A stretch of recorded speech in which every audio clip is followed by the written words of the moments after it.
स्वराज्य वार्ता, आवाज जनसामान्याचा। अंतुर्ले येथे स्वराज्य रक्षक छत्रपती संभाजी महाराजांची जयंती साजरी। मुक्ताईनगर तालुक्यातील अंतुर्ले येथे स्वराज्याचे धाकले धनी स्वराज्य रक्षक छत्रपती संभाजी महाराजांची जयंती साजरी करण्यात आली।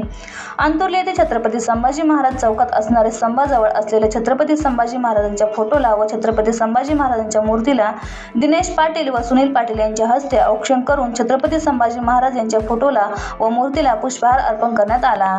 यावेळी उपस्थित असलेल्या शंभू प्रेमींनी छत्रपती संभाजी महाराज यांच्या प्रतिमेजवळ फुले वाहून पूजा केली। यावेळी छत्रपती संभाजी महाराज यांची जयंती साजरी करून फटाक्यांची आतिषबाजी करण्यात आली। या प्रसंगी अंतुर्ले गावातील प्रतिष्ठित नागरिक, युवक वर्ग व ग्रामस्थ उपस्थित होते। स्वराज्य वार्तासाठी किरण पाटील, मुक्ताईनगर, जळगाव।